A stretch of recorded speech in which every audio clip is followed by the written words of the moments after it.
Shalom, selamat pagi Bapak, Ibu, Saudara-saudara yang dikasihi dan diberkati Tuhan dimanapun Bapak, Ibu, Saudara berada pada pagi hari ini. Shalom, Tuhan Yesus memberkati kita semua.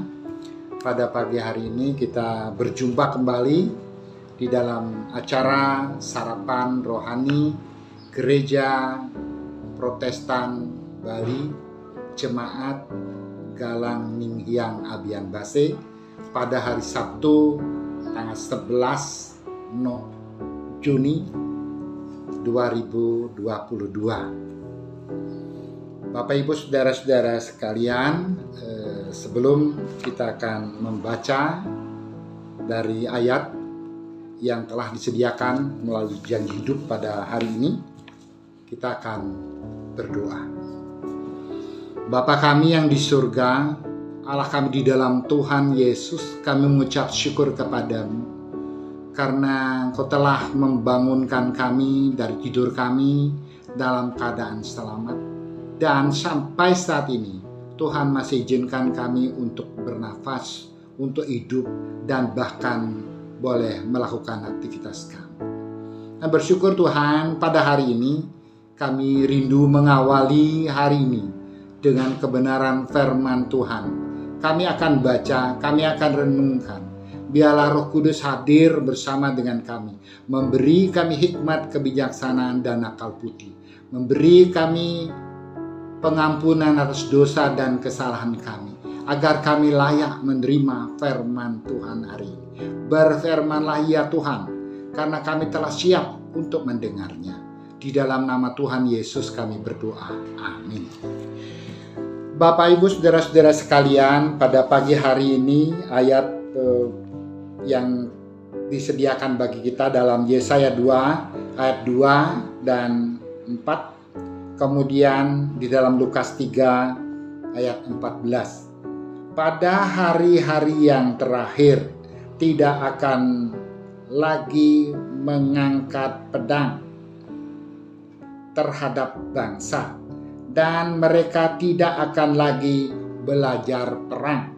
Yesaya 2 ayat 2 sampai 4. Prajurit-prajurit bertanya juga kepada Yohanes, "Apakah yang harus kami perbuat?"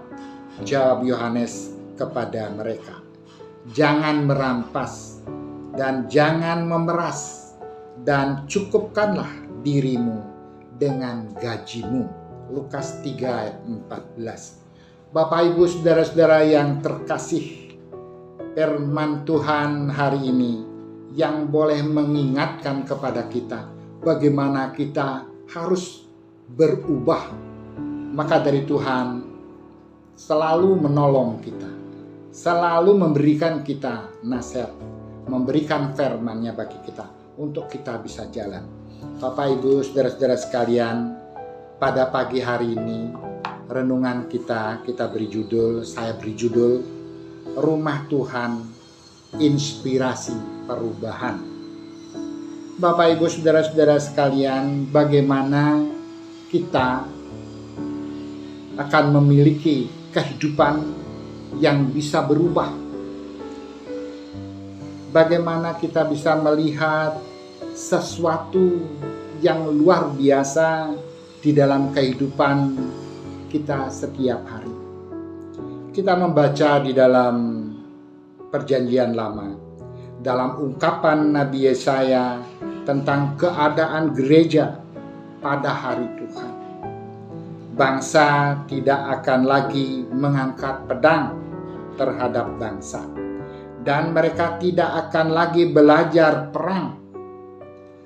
Artinya komunitas akhir zaman itu memiliki gaya hidup saling mengasihi. Permusuhan jauh dari mereka. Yang ada hanyalah kerjasama dan tolong-menolong dalam kasih. Gereja yang menginspirasi perubahan adalah gereja yang ditandai dengan kasih. Warganya hidup saling mengasihi satu dengan yang lain. Mereka saling memperhatikan, saling peduli, saling menolong, saling mendoakan, saling menguatkan, dan saling menasehati. Yohanes Pembaptis di dalam Injil Lukas juga menyerukan pertobatan, perubahan hidup bagi semua orang. Yohanes Pembaptis juga memperingatkan umat Tuhan untuk hidup di dalam kasih dan saling mengasihi sebagai wujud dari buah-buah pertobatan hidup mereka. Dalam tugas sebagai prajurit, pengurus suatu organisasi, janganlah kita merampas, janganlah kita memeras, dan cukupkanlah diri kita dengan penghasilan hidup kita, sehingga kita tidak akan jatuh pada dosa penyalahgunaan kekuasaan untuk kepentingan diri sendiri, karena sejatinya gereja adalah rumah bersama, rumah pembentukan nilai-nilai Kristiani, karakter Kristus, dan bukan rumah bagi kepentingan keuntungan perseorangan. Bapak, Ibu, saudara-saudara yang kekasih di dalam Tuhan, jadi rumah Tuhan sebagai inspirasi perubahan mengandung paling kurang 2 pesan. Pertama, gereja harus menjadi tempat di mana orang-orang percaya terdorong untuk berubah. Yang kedua, orang-orang percaya harus senantiasa giat bergereja agar perubahan demi perubahan terjadi di dalam kehidupannya. Perubahan seperti itu dimulai dari diri sendiri setiap orang percaya, lalu kemudian akan berdampak pada perubahan sosial dalam persekutuan yang penuh kasih. Roh Kudus akan bekerja dengan aktif mendorong setiap orang bertumbuh dan berubah di dalam Tuhan. Bagaimana dengan persekutuan jemaat kita? Bagaimana dengan keluarga kita? Mari kita semua menciptakan aura kasih dalam persekutuan kita. Seperti ayat Mas Minggu ini di dalam Sakaria 4 ayat 6. Bukan dengan keperkasaan, bukan dengan kekuatan, melainkan dengan Rohku, firman Tuhan semesta alam. Jadi bukan karena kekuatan kita berhasil, kita memiliki sesuatu, bukan karena kekuatan kita, tetapi karena kasih karunia yang Tuhan beri kepada kita. Kita harus bersyukur selalu kepada Tuhan dan belajar bagaimana kita boleh melihat apa sesungguhnya yang harus kita lakukan. Kita selalu bertanya apa yang harus kita lakukan. Tetapi jadilah gereja sebagai inspirasi perubahan. Jadilah rumah Tuhan sebagai inspirasi perubahan hidup. Bapak, Ibu, saudara-saudara sekalian, dalam firman Tuhan pada hari ini, biarlah Roh Kudus akan menolong kita semua. Biarlah Roh Kudus akan menguraikan firman Tuhan untuk hari ini, akan lebih kita mengerti dan kita dapat melakukannya dalam kehidupan kita. Amin. Bapak, Ibu, saudara-saudara sekalian, setelah firman Tuhan saya boleh sampaikan, kiranya Roh Kudus yang menolong, yang meneruskan di dalam kehidupan kita selalu belajar untuk menjadi berubah di dalam hidup. Kita berdoa. Bapa kami yang di surga, kami menaikkan puji dan syukur buat firman-Mu pagi ini.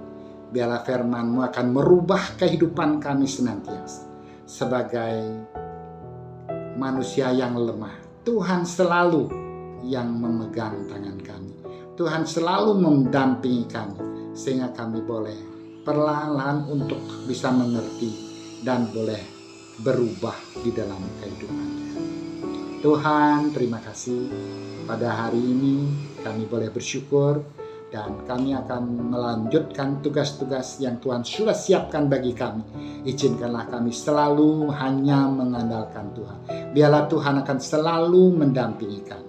Dan terima kasih Tuhan buat gerejamu, Galang Ningyang Abian Base khususnya, Bapak Ibu Majelis, Ibu Pendeta bersama keluarga mereka, berkati mereka agar mereka boleh menjalankan tugasnya dengan setia, diberkati Tuhan.